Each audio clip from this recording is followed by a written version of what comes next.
Welcome back. We are talking to Professor Amartya Sen. Professor Sen, the last point you discussed, very brief reply I would like to have from you, though you don't want to discuss Narendra Modi or BJP. But a few months back, you expressed your reservations about BJP, about Narendra Modi, and then there was a fierce reaction from the BJP. Some MPs even demanded that he should be stripped of Bharat Ratna. Yeah. What's your reaction? Well, actually, um, it's not right for me to have any view as to whether I should have a Bharat Ratna or not. It's perfectly easy for someone to take the view I didn't deserve it. I was given it. In the discussion, since it was suggested, Vajpayee gave it to me, and that seemed fine, because he was actually a BJP prime minister. In fact, of course, it was given to me by the president. And because the Bharat Ratna comes from the president. But I take it the prime minister would have been in the advisory role on that. So, You got Nobel Prize. Everybody knew that you would be getting Bharat Ratna. oh, I don't know. I certainly didn't know it, but it was very good to get it. No, when you get honors, you have to have some sense of reality around you, because a lot of people could have got it and who didn't get it. When I got the Nobel, I was pleased. I couldn't say that I was uniquely or very peculiarly deserving of that compared with others at that time. When I was given by Obama the National Humanities Medal, I was the only, first and so far the only non-US citizen to get the National Humanities Medal. So I'm proud of the fact they made an exception in my case and gave it to me. They knew I was an Indian citizen and my basic loyalty is in India. I was pleased. These are pleasing events. So if somebody said they would take away Bharat Ratna, well, it can't be a terribly pleasing event for me. But if somebody takes the view that that's the right thing to do, I think that there may be a case for it, which I would quite like to hear. Now about your poverty and famines you have written, and you were touched by the famine in Bengal that you yourself saw as a 10-year-old boy in 1943. You also affected by famines in other countries, Somalia and Sahara, China. You said that it is man-made, unequal distribution of food and also the rising prices. Would you like to explain? Yeah, well, I didn't particularly use the word man-made, but that expression has been used and not wrong in this case. Most famines are man-made in the sense that any famine could be prevented easily, and to that extent it's man-made in sense that man could have prevented it, others could have prevented it. No, I think there are some famines in which there is a real decline in food, as there was in the Irish potato famine in the 1840s. But there are some famines in which the problem isn't that at all, but there's some group of people simply don't have the ability to buy the food. That is a characteristic that's shared, even whether it's caused by a decline of food output or if it is not. Either way, people die not because the total output has fallen, but because some group of people cannot afford to buy food. So it's not a characteristic of there not being enough food. About Nalanda University, you are the chancellor, and now the news has come that very shortly it is going to start 2 courses in historical studies and ecology and environmental studies. There was some controversy regarding the financial management because the ministry wanted that it should be accountable. I don't think it's right to say the ministry. There was what was called a leak. It wasn't a leak, it was a plant. It was planted. A story. Yes. Some people who didn't like us argued that there was such a controversy. One officer in the finance ministry had raised some questions. And there's a lot of public funds involved. It's appropriate that should be raised. 727 crore.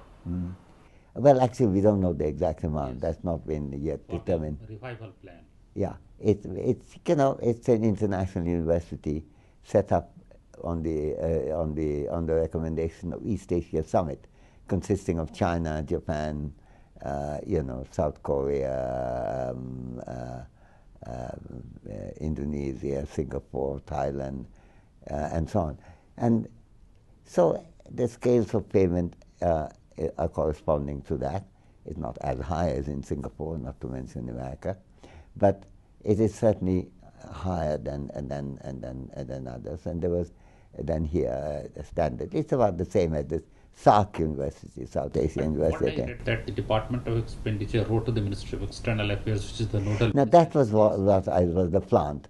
There wasn't a strong. There was one officer wrote to another officer. Why should you object to? We don't object to. That it should be accountable and the. No, we don't absolutely. We insist on it being accountable. As an Indian citizen, yes. I would be thoroughly upset if this was not accountable. That had never been the. I'm myself surprised that you threatened to resign because. I didn't threaten to resign. So that was a plan. That was a lie.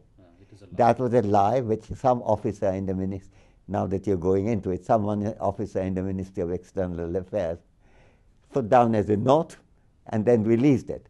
But the fact that somebody put down as a note in government paper and then released it to a newspaper does not make it true. I never threatened to resign. That's on the bureaucracy also, the way it functions. It's not bureaucracy. That was a particular case of a problem of someone who was disgruntled. And this is not perhaps the right occasion to discuss why. Unfortunately, that was carried in one newspaper. It was corrected the following day.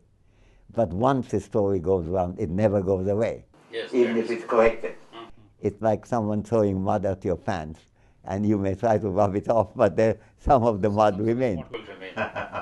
And there's no truth in that at all. We want a totally accountable university, accepting that the rules governing the accountability has to take note of the fact that it is not a UGC university.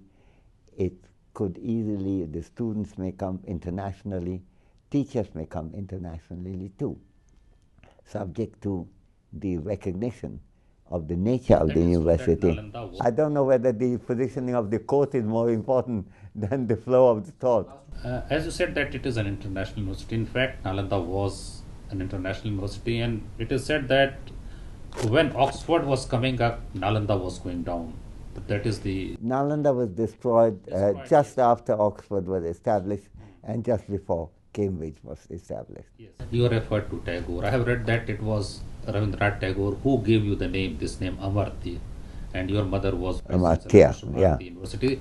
A brief response from you about it. Well, I'm very gratified that I was named by Rabindranath Tagore. My mother was also educated in Shantiniketan like me. She was Vice Chancellor also. My mother wasn't, my grandfather was. Grandfather was. Amartya Sen, who was this book, Penguin book called Hinduism, he was the Vice Chancellor for a while. But he's known not so much as a Vice Chancellor, but as a great scholar. So we were a Shantiniketan family, on that side, on my mother's side. And my mother was very close to Rabindranath Tagore, and she had performed in Calcutta in the dance dramas based on Tagore's plays. And Rabindranath wrote to my mother saying that it's very unfortunate that everyone chooses a name from a small pool of existing names. We have to be innovative. Here's a new name, which if you, I'd be very pleased if you could give your son that name, and he will be unique in the sense no one has that name. He justified it. He justified, well, not the meaning of the name, but the uniqueness is that now there are quite a few Amartyas I know, but at that time there wasn't. You're the only one with this name. At that time, that was Rabindranath's point. That uniqueness continues. I don't know that. So Professor Sen, thank you so much for talking to Thank you very much. Thank you. Thank you. We are really grateful, appreciate you joining this program.